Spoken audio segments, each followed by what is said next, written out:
उदालक मुनि अपनी गुरु भक्ति तथा निष्ठा के लिए बहुत प्रसिद्ध थे। उन्होंने गुरु की सेवा करके वेद वेदांत का पूर्ण पांडित्य प्राप्त कर लिया। उदालक मुनि के पुत्र का नाम श्वेतकेतु था। उदालक मुनि की एक पुत्री भी थी जिसका नाम सुजाता था। उदालक मुनि के आश्रम में अनेक ब्राह्मण बालक ब्रह्म विद्या का अध्ययन करने हेतु आते थे। उनमें उदालक के सबसे प्रिय शिष्य का नाम कहोड़ था। उसकी गुरु भक्ति से प्रसन्न होकर उदालक मुनि ने उसे वेद शास्त्रों का पूर्ण ज्ञान प्रदान किया। साथ ही में अपनी पुत्री सुजाता का विवाह भी उनसे कर दिया। कुछ समय बीत जाने पर सुजाता ने गर्भ धारण किया। उसके गर्भ में एक सूर्य के समान तेजस्वी शिशु आया। उस गर्भ में स्थित शिशु ने एक दिन अपने वेद शास्त्र के ज्ञाता पिता से गर्भ से ही कहा कि पिताजी, आप रात दिन वेद शास्त्र का अध्ययन करते हैं, परंतु आपका उच्चारण सम्यक रूप से शुद्ध नहीं होता। कहीं ऐसा ना हो कि आपके शिष्य अशुद्ध वेद मंत्रों का उच्चारण करें और आप संसार में उपहास का पात्र बने।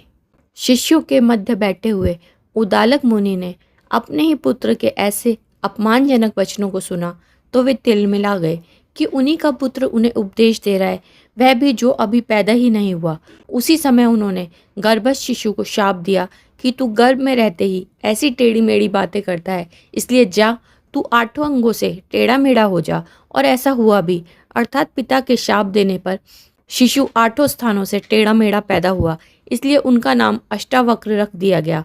जिस दिन अष्टावक्र पैदा हुए उसी दिन उदालक मुनि के यहाँ भी एक पुत्र का जन्म हुआ जिसका नाम श्वेतकेतु रखा गया। इस तरह मामा भांजे का जन्म एक ही दिन हुआ। जब अष्टावक्र के पैदा होने में कुछ समय ही शेष बचा था तो अष्टावक्र की माता सुजाता ने अपने पति कहोड़ से कहा कि हमारे यहाँ शिशु का जन्म होगा, उसके संस्कार आदि के लिए धन की व्यवस्था कर दीजिए। उस समय विदेहराज जनक अपनी दानशीलता तथा ज्ञान के लिए बहुत विख्यात थे। उनके दरबार में अनेकों विद्वान ब्रह्म चर्चा किया करते थे। उनमें एक बंदी नाम का उच्च कोटि का ब्राह्मण भी था। अपने पांडित्य के कारण उसकी दरबार में बड़ी धाक थी। अष्टावक्र के पिता कहोड़ ज्यों ही जनक के दरबार में पहुंचे, बंदी ने उन्हें शास्त्रार्थ करने को कहा। बंदी की यह शर्त थी कि जो पराजित हो जाएगा उसे जल में डुबो दिया जाएगा। इससे पूर्व भी बंदी अनेक विद्वानों को नदी में डुबो चुका था। कहोड़ के साथ बंदी का शास्त्रार्थ शुरू हुआ। बंदी ने कहोड़ को शास्त्रार्थ में परास्त कर दिया। जैसी की शर्त थी उसी के अनुसार कहोड़ को नदी में डुबो दिया गया। अष्टावक्र की माता सुजाता को जब यह दुखद समाचार मिला, वह बहुत दुखी हुई और अपने पिता उदालक मुनि के पास जाकर ही रहने लगी। सही समय आने पर अष्टावक्र पैदा हुए। वे जन्म से ही वेद शास्त्रों के ज्ञाता थे। उनके मामा श्वेतकेतु भी उच्च कोटि के विद्वान थे। दोनों 11 वर्ष के हो चुके थे। एक दिन अष्टावक्र अपने नाना उदालक मुनि की गोद में बैठे हुए थे। तभी श्वेतकेतु वहाँ खेलते खेलते आ गया। उसने अष्टावक्र से कहा, तुम यहाँ से उठो, अपने पिता की गोद में जाकर बैठो। अष्टावक्र ने कहा, अपने पिता की गोद में बैठूंगा, पिता की गोद में बैठने से बहुत सुख प्राप्त होता है। श्वेतकेतु ने पूछा कि तुम्हारे पिता हैं ही कहाँ? यह बात सुनकर बालक अष्टावक्र का कोमल मन उदास हो गया। उसके मन पर गहरा आघात हुआ।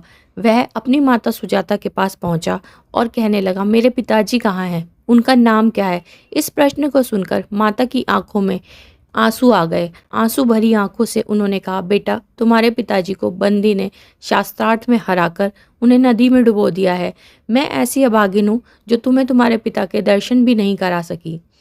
अपनी माँ के द्वारा अपने पिता के विषय में ये सब बातें जानकर अष्टावक्र के मन में तीव्र रोष उत्पन्न हुआ और प्रतिशोध की भावना जाग पड़ी। विदेहराज जनक का पता पूछते पूछते अष्टावक्र उनके दरबार की तरफ निकल पड़े। उनके मामा श्वेतकेतु भी उनके साथ साथ गए। दोनों जनकपुरी पहुंचे। दोनों यज्ञशाला की ओर जा ही रहे थे कि उधर से राजा जनक की सवारी भी हाथी पर आ रही थी। अष्टावक्र एवं श्वेतकेतु दोनों राजमार्ग के बिल्कुल बीचों बीच चल रहे थे। राजा के सेवक बालकों को मार्ग से हटाने का प्रयास करने लगे तो अष्टावक्र ने निडरता से कहा, नहीं, राजा से भी पूर्व ब्राह्मण को मार्ग मिलना चाहिए, क्योंकि ब्राह्मण जन्म से ही गुरु होते हैं। महाराज जनक यह सारी वार्तालाप बहुत ध्यानपूर्वक सुन रहे थे।